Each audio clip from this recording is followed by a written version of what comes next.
मुफ्ती साहब, मैं आपसे इस बारे में जानना चाहूँगी कि एक शख्स तो वो है, मैं मवाज़ना कर रही हूँ दो लोगों का, एक शख्स वो है जिसके पास बहुत नेमतें हैं और एक शख्स वो है जिसके पास नेमतें नहीं हैं।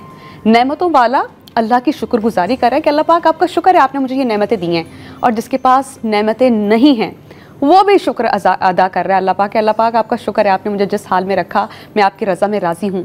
तो जिसके पास नेमतें नहीं हैं, इसके बावजूद वो अल्लाह का शुक्र अदा कर रहा है, कितनी कदर व मंजिलत होगी उसकी अल्लाह के यहाँ।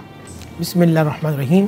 देखिए, कभी कभी अल्लाह सुब्हानहू व तआला नबलुवन्नकुम बिशैइन मिनल खौफि वल जुइ व नक़्सि अम्वाल, अल्लाह सुब्हानहू व तआला आज़माते हैं। कुरान में हम ज़रूर बेज़रूर आज़माएंगे, खौफ के ज़रिए, जान के ज़रिए, माल के ज़रिए, और जो शख्स सब्र करता है, शुक्र करता है, आखिर आयत में अल्लाह फरमाते हैं उलाइका अलैहिम सलावात मिन रब्बिर रहमा, अल्लाह फरमाते हैं फिर वो मेरे रहमतों के हिसार में रहता है, मुस्तकिल मेरी रहमतें उस पर बरसती रहती हैं, और अल्लाह सुब्हानहू व तआला उस पर अपना ख़ास फज़्ल व करम अता फरमाता है। यहाँ तक कल सुबह अल्लाह सुब्हानहू व तआला उसको लोए हम्द एक झंडा है जी, जो ख़ास अल्लाह सुब्हानहू व तआला अपने नबी अलैहिस्सलाम को अता फरमाए कल क़यामत के दिन।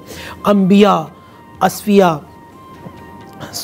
यानी शहीद, जितने नेक हैं, मुत्तकीन, वली, औलिया, वो सब उस झंडे तले खड़े होंगे, और अल्लाह सुब्हानहू व तआला उस बंदे को ख़ास फज़ल फरमाएगा कि जो अल्लाह की बार बार तारीफ़ और हम बयान करने वाला है, वो भी उस झंडे के तले खड़े होगा। और वो शख्स जिस पर नेमतें हैं, नाज़रीन यहाँ एक बात मैं आपको एक छोटा मैसेज दूंगा, अगर आप चाहते हैं कि आप पर शुक्र करने की आदत आपकी बढ़ जाए, तो आप हमेशा दीनी मामलात में अपने से आला आदमी को देखें। यार ये इतनी नमाज़ें पढ़ता है, इसके पास कुरान का इल्म है, इसके पास हदीस का इल्म है, यार ये अल्लाह सुब्हानहू व तआला के ज़्यादा करीब है।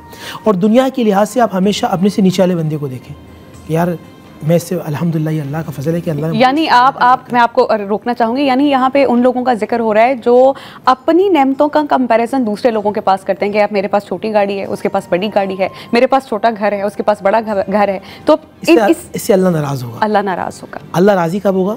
कि जब आप ये देखें कि आप कार में जा रहे हैं और किसी ऐसे शख्स को देखें कि जो माजूर है, आप ऐसे आदमी को, जैसे मिसाल के तौर पर मैं एक मरतबा बारिश में जा रहा था, सर्दी थी, तो मैं गाड़ी चलाते हुए एक कुत्ता खड़ा हुआ था और वो सर्दी से काँप रहा था। माशाअल्लाह। तो मैं ये सोचने लगा कि अल्लाह तेरा फ़ज़ल है कि तूने हमें इंसान बनाया, दूसरा फ़ज़ल है कि तूने नेमत दी, तीसरा ये कि तूने हमें घर दिया, क्या हम रह सकते हैं। अभी जब मैं इतना करीब जाता वो कहीं और भाग के चला गया, वरना मैं मेरे पास जो कुछ होता मैं उस पर डालता था कि वो बच जाए।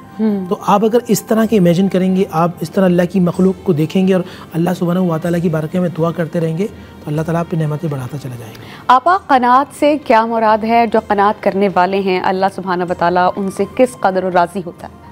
अच्छा, क़नाअत से मुराद यहाँ पर यह है कि जो कुछ भी इंसान को अल्लाह ने दिया है वो अपनी इस्तिताअत के मुताबिक ज़िंदगी गुजारे। हम देखते हैं कि हमारे यहाँ नाशुक्रापन बहुत ज़्यादा बढ़ता जा रहा है और कोई भी अपनी चादर के अंदर पैर फैलाने को तैयार नहीं नज़र आता। अब जब चादर के अंदर पैर फैलाने को नज़र नहीं आता तो फिर शिकवे शिकायत बढ़ते हैं, परवरदिगार आलम से भी नाशुक्री हुआ करती है और अल्लाह के बंदों से भी नाशुक्री हुआ करती है। तो हमको चाहिए कि हम क़नाअत के साथ ज़िंदगी गुजारें, यानी जो कुछ अल्लाह ताला ने दिया है अपनी इस्तिताअत के अंदर रहकर ज़िंदगी गुजारें। मुफ्ती साहब, मैं आपसे जानना चाह रही हूँ कि हमें ये कहा गया है कि हमें उन लोगों का इंतखाब करना चाहिए दोस्ती के लिए, ताल्लुक़ वास्ते के लिए, जो दीनी एतबार से हमसे बेहतर हों, ताकि हम उनसे कुछ सीख सकें। मैं आपसे जानना चाह रही हूँ कि बहुत से लोग हमारे गिर्द ऐसे होते हैं जो नाशुक्रे हैं। नाशुक्रे लोगों की सोहबत हम पर कितना असर रखती है और उसे कैसे बचा जाए, और उस शख्स की भी इस्लाह कैसे की जाए? बहुत अच्छा। देखिए, मेरे वालिद साहब रहमतुल्लाह अलैह, मुझे, क्योंकि मेरे उस्ताद भी थे, वो कहते थे बेटा शैतान से ज़्यादा ख़तरनाक बुरा दोस्त होता है। तो एक मरतबा मैंने उनसे कहा कि बुरा दोस्त शैतान से ज़्यादा ख़तरनाक होता है? कहने कि हाँ, शैतान वसवसा डालता और चला जाता है, बुरा दोस्त हाथ पकड़ के गुनाह करवा देता है। तो जो वो लोग के जो नाशुक्रे होते हैं वो नाउज़ुबिल्लाह मिन ज़ालिक, वो अल्लाह से मायूस हो चुके होते हैं। अच्छा, आपको मालूम है इब्लीस का एक माना है मायूस जी। इब्लीस को इब्लीस ही कहते हैं कि वो अल्लाह सुब्हानहू व तआला से मायूस हो चुका है। तो वो लोग के जो मायूस रहते हैं, वो लोग जो मायूसी फैलाते हैं, दरअसल वो शैतान के बंदे, वो बंदे कि जो हर हाल में आपकी हिम्मत बनाते हैं, यार कुछ नहीं होता, अल्लाह ताला करम करेगा, बीमार हो शिफा हो जाएगी, यार कुछ नहीं होता, नुकसान हुआ है अल्लाह करम करेगा, अल्लाह से दुगना अता फरमा देगा। आपकी जो हिम्मत अफजाई, हौसला अफजाई, क्योंकि आपको याद है एक मकालमा हुआ था शैतान का अल्लाह के सामने मकालमा किया था, उसने कहा था ऐ अल्लाह मैं तेरे उन बंदों को बहकाऊंगा जो नाशुक्र हैं, माशाअल्लाह। तो नाशुक्र वाले बंदे शैतान की तरफ चले गए, शुक्रगुज़ार बंदे रहमान की तरफ आ गए। तो इससे हमें इसकी इंपॉर्टेंस का अंदाज़ा होता है कि हम चूँकि हैं ही अल्लाह के बंदे, उसकी अताअत के लिए अच्छे काम कर रहे हैं, तो हमें शुक्रगुजारी भी अल्लाह की रज़ा के लिए करनी चाहिए। और जब हम अल्लाह की रज़ा में राज़ी रह लेंगे तो हम सबसे पहले एक्सेप्टेंस करेंगे नेमतों का। हज़रत अनस बिन मालिक रज़ी अल्लाह ताला अन्हु बयान करते हैं कि नबी करीम ने फरमाया कि अल्लाह इस बात से भी राज़ी होता है कि बंदा खाना खाकर उसका शुक्र अदा करे या पानी पीकर। ये बहुत ही माइनर नेमत है, लेकिन शुक्रगुजारी हम पर वाजिब है।